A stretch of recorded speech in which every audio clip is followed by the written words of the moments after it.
Hey everyone, we are going to work on paper mache and I'm going to show you how to make it with just glue and water and then how to add it to this fabulous sculpture. So I'll just show a couple quick tips to get you started and then you can go from there with yours. So what we've got is glue and water. So it's sort of like the consistency of coffee creamer. Like that. And then we've got newspaper, not shiny newspaper. And if we want to use it, we could also use paper towel or tissue paper. So what we're going to do is tear irregular shapes of newspaper. Don't cut it because we don't want straight edges. And we're going to put them in different angles as we wrap around. The best way to do it is to glue, I'm going to use this bigger brush, is to put some glue on one side and then flip it over and do it on the other side also. And then overlap it a little bit in a different direction. And then I'm going to use this brush because it's a little stiffer to make sure there's no gaps and no air. So I'm going to work my way around here and then go down. I'm going to do one more this way for the demo, and then I'm going to show you how to go the down direction. So I'll get a few more pieces ready. Keep the ones that you're not using out of the way so that they don't get glue on them. If you have a straight edge, I would tear that off so that it lays down better.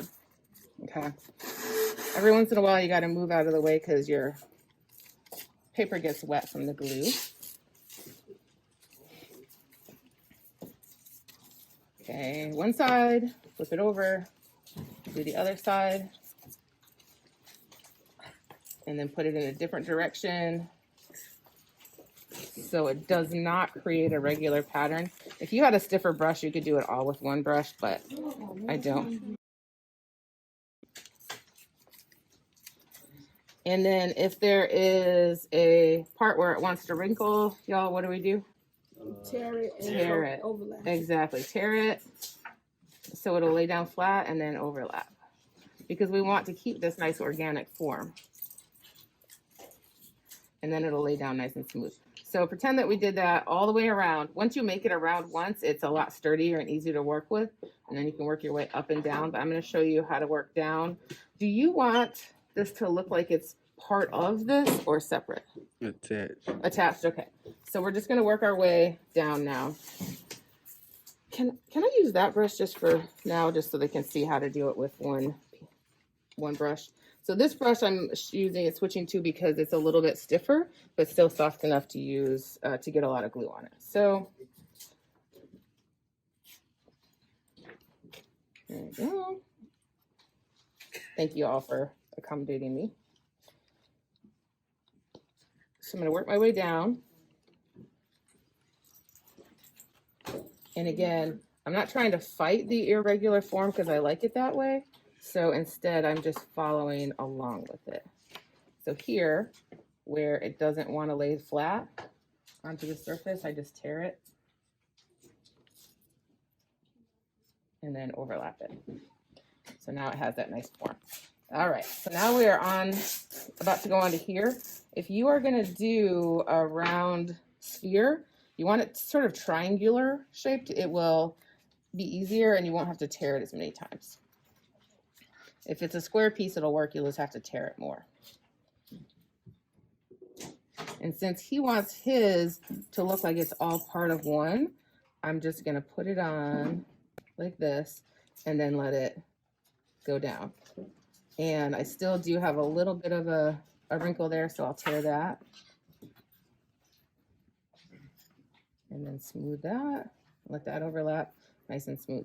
Now, if we wanted to look separate, I would just take and kind of push that underneath there to show that it's two different pieces. That makes sense? Yes, ma'am. But I would still be attached. I'll just maybe do 2 more pieces and then that's pretty much it. Now, these styrofoam is harder to stick to than newspaper. So the sooner you can get around and attach the newspaper to itself, the easier it will be to go from there. And so when you wash your brush, make sure you wash it really, really good. Wash the wooden part, the metal ferrule, and really like rub this around in your hand under the water to get nice and clean. I'll also show you one last trick. If you don't like to get your hands messy, it won't solve it completely, but it will help a little bit. If you don't want to, you can leave one little spot and knot with glue on it as sort of like a little tab to hold on to.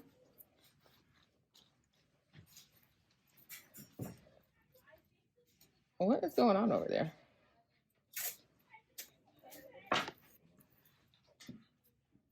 Is there somebody listening to TV on?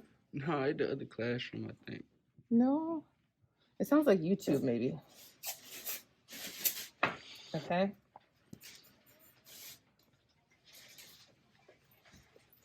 So, and the good thing about glue on your hands is you can wash it, but you can also just peel it off once it's dry.